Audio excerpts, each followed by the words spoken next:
Gak kerasa timnas bakal main lagi 3 pertandingan, 1 uji coba dan 2 lagi laga resmi. Yang pertama adalah Indonesia bakal ketemu Tanzania, tim yang memiliki ranking 112 saat ini di atas Indonesia, di mana Indonesia sendiri juga rankingnya 134. Jadi ini bakal jadi uji coba yang cukup menarik, dan kita juga dengan apa yang sudah kita lalui dengan U23 kita, ini juga bakal jadi bekal yang plus poin banget, karena beberapa nama yang dipanggil di timnas senior ini juga bisa dibilang nama yang cukup strong, dan dengan nama-nama ini semoga kita bisa meraih hasil yang terbaik juga pastinya untuk timnas kita gitu, ketika terutama lawan Irak dan Filipina. Karena seperti yang kita tahu, kita belum pernah lagi menang lawan Irak, sementara lawan Filipina juga bisa jadi bukan laga yang mudah, karena mereka sendiri juga udah berusaha juga untuk melakukan naturalisasi pemain. Dan gue udah pernah sampaikan di video sebelum ini gimana proses naturalisasi dari pemain Filipina ini bisa bilang ya lebih mudah ketimbang negara yang lain, karena Filipina ini mengakui 2 kewarganegaraan. Yang pasti kita berkaca aja di Indonesia, di mana pemain-pemain yang dinaturalisasi ini juga seperti apa ini bilang oleh Erick Thohir. Ini memang mereka pengen ngebela timnas Indonesia. Dan kita sendiri juga udah dikasih tahu 22 nama. Dan bakal ada nama-nama lain juga yang masih bisa dipanggil. Kita nggak tahu siapa, yang pasti ada beberapa nama yang pada akhirnya nggak dipanggil. Yang pertama Martin Paes, dia nggak dipanggil Sintayong karena ada urusan juga di CAS yang harus diselesaikan, karena dia pernah juga ngebela timnas Belanda di U19-nya. Nah, dari nama-nama yang dipanggil ini gue suka banget.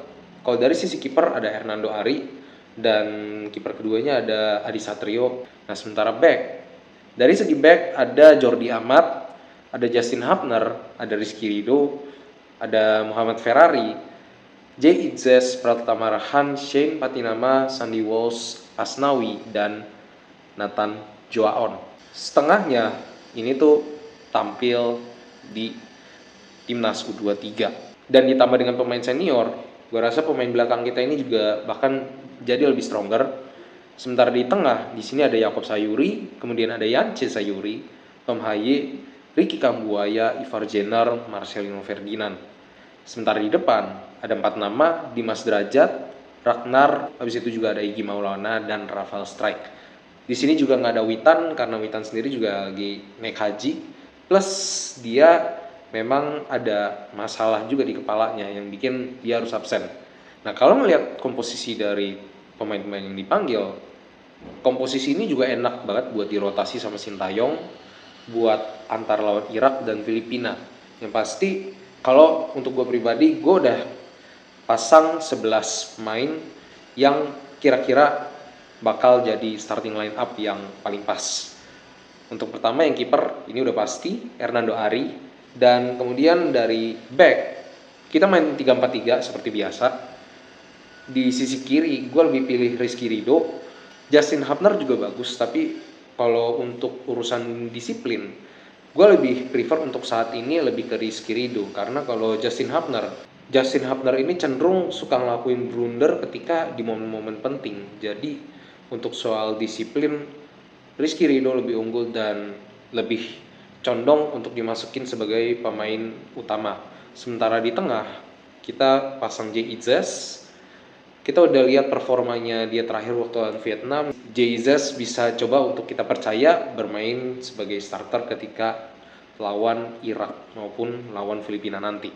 Nah, kemudian di sisi kanan ada Sandy Walsh yang terakhir justru main lebih konsisten dia di sisi kanan. Kita lihat juga di Piala Asia, konsistensi semenjak dia dimasukin, dia performa ini cenderung stabil dan pantas untuk dijadikan starter untuk 3 match ke depan.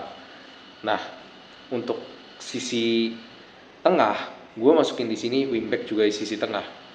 Di kiri antara Arhan atau Shane Patinama, walaupun memang sebenarnya Arhan punya kelebihan di sisi bola panjang, long throw. Cuman kalau untuk lawan Irak kayaknya agak kurang efektif ketika kita cenderung lebih mengandalkan long throw. Walaupun itu jadi opsi yang bagus untuk nambah pilihan serangan. Gue lebih prefer sebenarnya Shane Patinama untuk dimainkan ketika lawan Irak. Dan lawan Filipina baru kita masukin Pratama Arhan.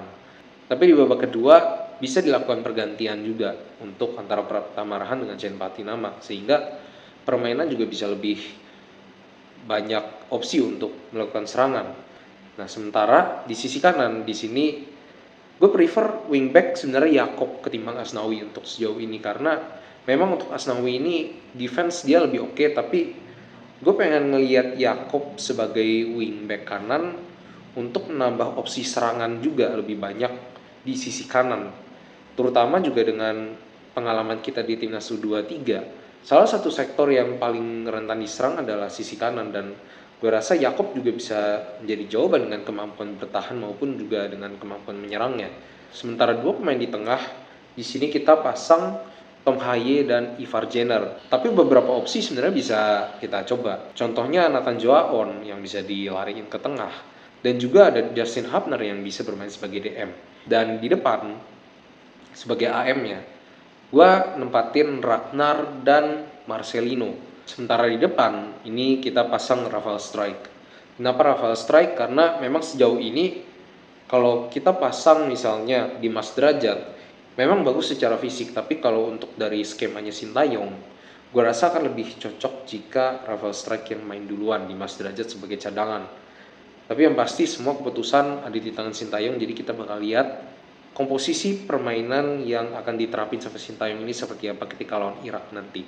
Tapi kalau dari komposisi ini, gue melihat cenderung memang serangan ini akan jauh lebih kuat di sisi kiri, karena memang kalau ngelihat Marcelino, Ragnar, Strike, ini tuh pemain-pemain yang memang condong bermain di posisi kiri lebih umumnya buat mereka, sehingga di sisi kiri ini gue rasa bakal jadi lebih banyak poin-poin attack yang bisa diambil sama timnas Indonesia. Sedangkan di sisi kanan, di sini adalah areanya milik Yakob Sayuri yang bisa dimanfaatkan sama dia.